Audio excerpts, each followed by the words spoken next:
So we're just gonna go with Charlie. I looked it up online. It told me that's how I should say it. So that's what I'm gonna do. And plus that would make sense seeing as he was confused as to why she had a guy's name. And Charlie does sound like a guy's name. But anyway, we left off with this decision. I think I'm gonna go with the bottom one. I knew a mage growing up. Because I guess that's more true than the first one. I thought he was just kind of passing by. But maybe he came by... I don't know, maybe he was around for a while. Well, he was sort of a family friend, I guess. He wandered through town once or twice. He didn't train me in a lot of combat, though. We focused on practical things, I guess. Day-to-day things that help when you're not battling it out for survival. But he said I could come here and become a mage, maybe even a sorcerer. Mage? Magi. Stupid gender-specific titles? She laughs. Did they just lump us all into one category where you're from? Yeah, I guess we do. If you're a magic user, you're basically a mage there. That's a little weird. It's also completely made up, so please don't think too much about it. Anyway, I guess the idea got into me young. The idea of being a sorcerer too? That's a death sentence, you know. What? Becoming a sorcerer? Do you really want to? Yes, and I'll give it anything to do it. Yes, even if it's a childish dream. Yeah, we'll go with the first one. A childish dream? Childish dreams are like wanting to be a doctor when you're afraid of blood or wanting to join the circus. Wanting to be a sorcerer is synonymous with wanting to be a corpse. You don't think I can do it? I think you could die. So? So? People do die where you come from, right? You're not that sheltered. Of course they do, but that doesn't mean I'm not going to try. I'm not giving it up just because some girl I've met doesn't think I can handle it. I've met plenty of naysayers in my time, and none of them have set me back yet. Whatever. You can try all you like. She hops off the bed and strolls towards the door. Where are you going? Wherever I want, but I'm not wasting my time on the dead girl. Oh, that's harsh.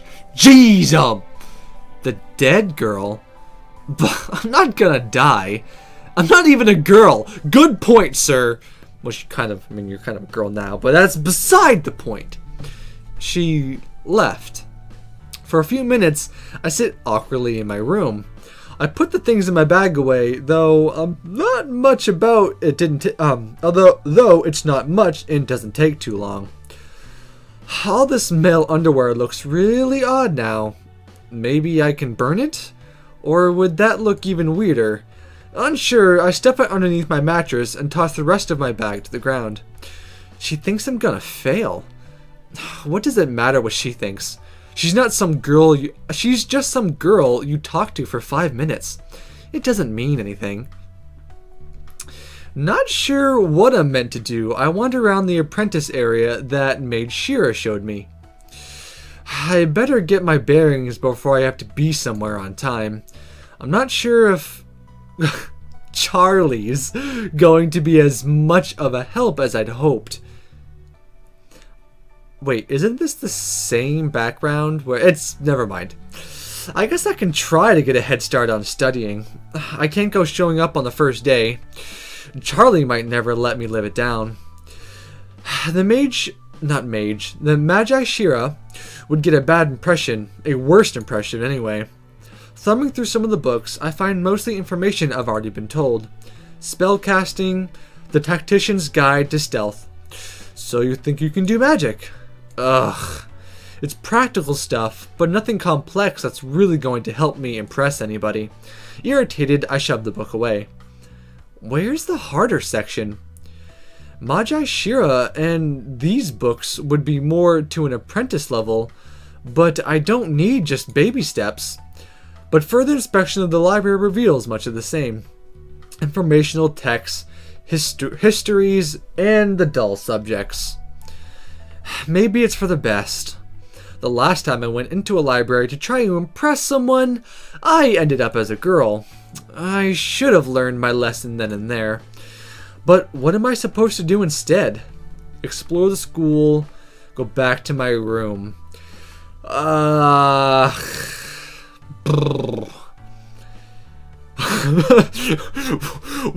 What would Shira want me to do?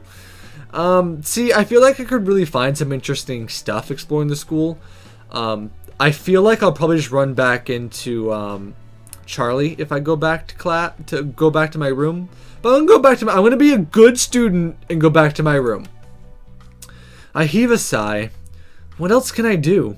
I trot back toward my room without feeling particularly certain about why.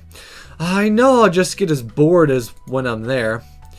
I've been here 20 minutes, a place I've aspired to come to for years, and already I've lost interest.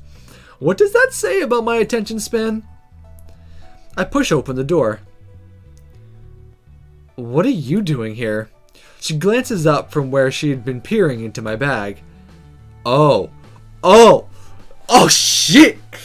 Girl, what you think you're doing in my bag? That's not cool. That's not cool at all, if I do say so myself. Nothing. Just wondering where you ran off to. And getting into my things. Girl, that's not cool. I pull my bag toward me defensively as she holds up her hands and backs off. Chill out. It's not like I took anything. My heart is racing with worry, running laps with the questions buzzing around my mind. How much did you see, and what does she suspect? You've got some cool clothes, though. What? Heat creeps up my neck and I peer into my bag where I can see a heavy jacket that got ripped during the fight. I stuffed it on top, so hopefully it covers most of my clothes. If she saw anything more than that, she'll know for sure that I'm not what I appear to be.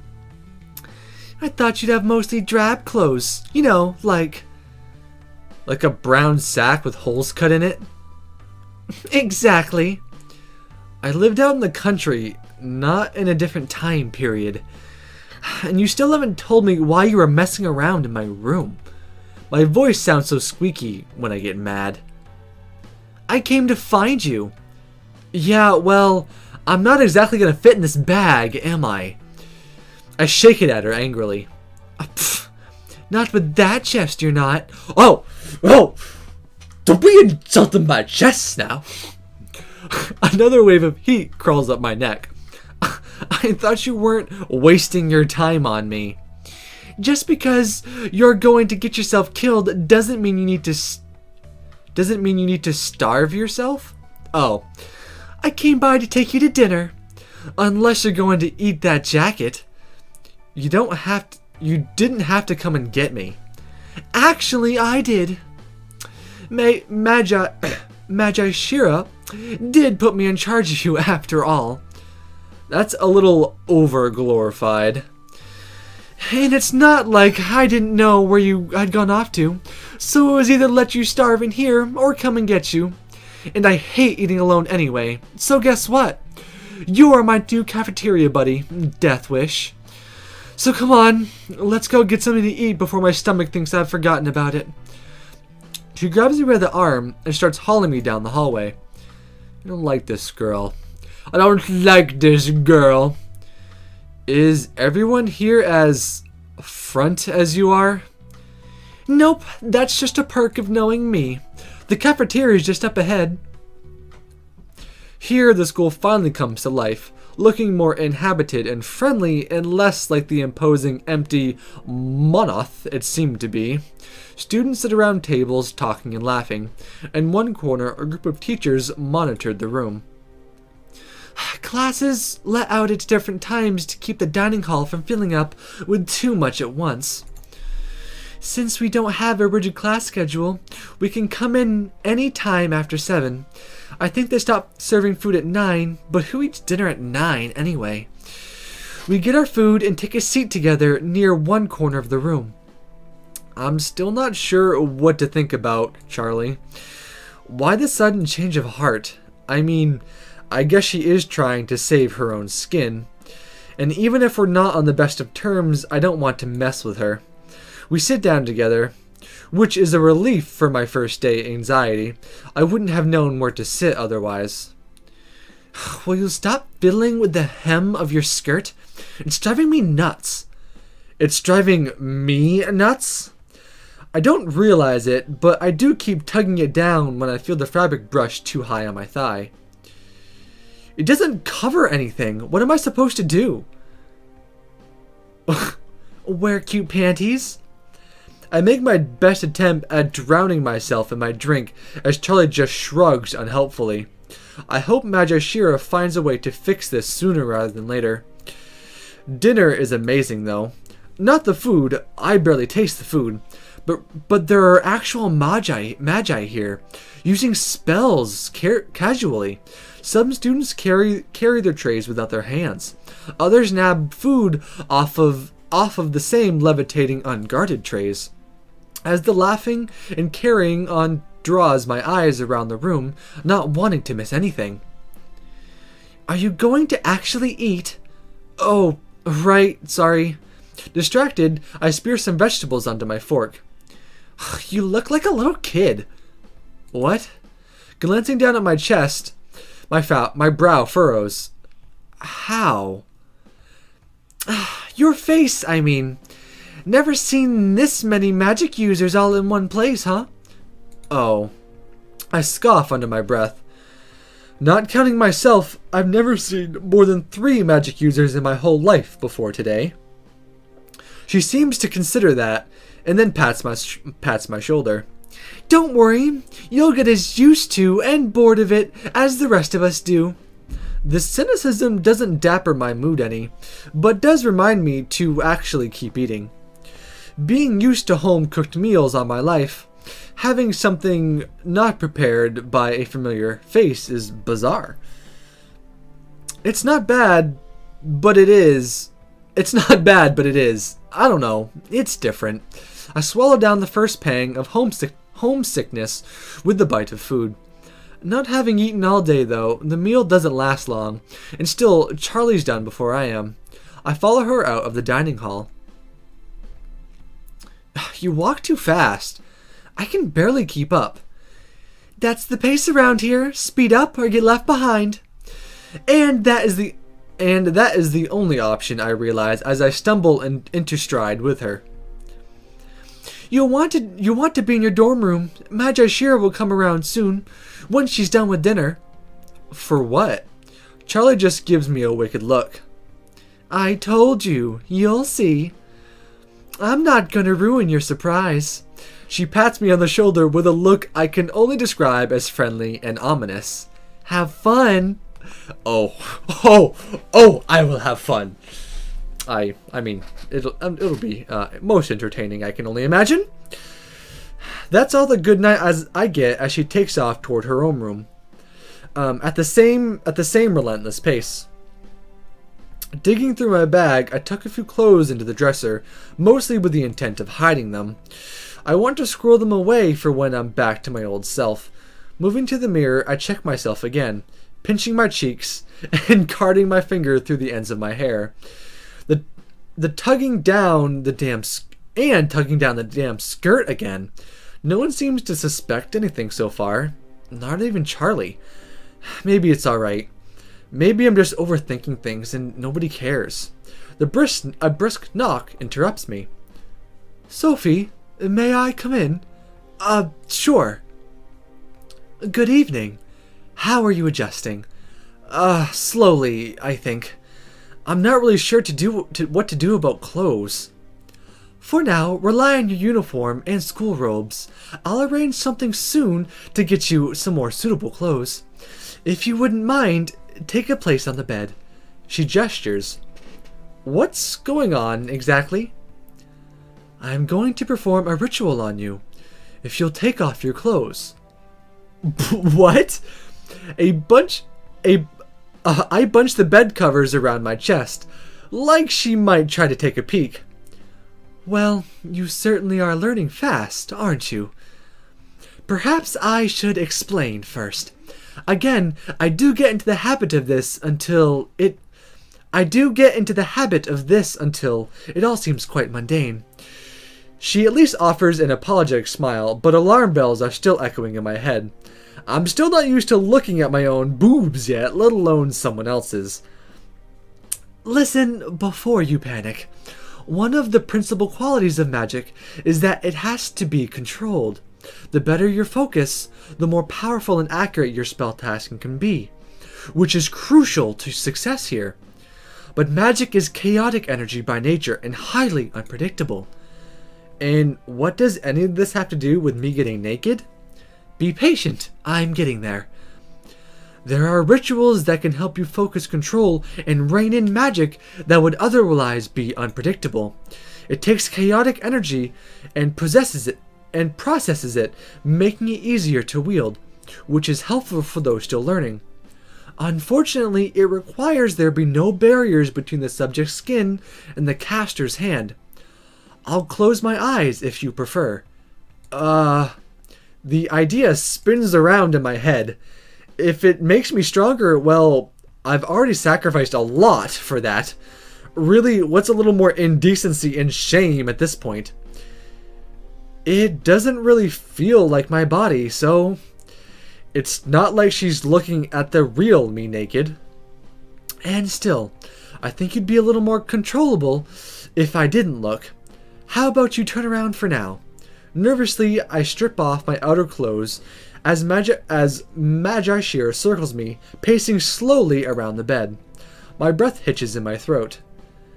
Does she have to do this so sensually? She reaches out, a soft hand glazing over my bare skin, the bare skin of my arm. Beneath it, I can feel the magic sinking in. A deep and warm tingling spreads through my veins.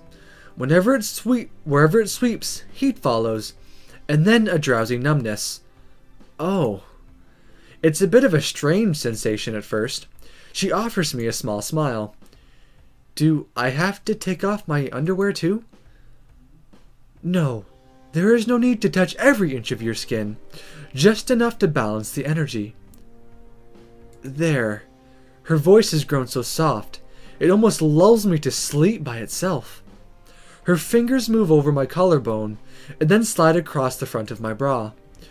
My cheeks flush warmly as the tingle settles into places unexpected. Is that supposed to happen? My embarrassment keeps from asking me any questions, as her hands trail down the curve along my navel.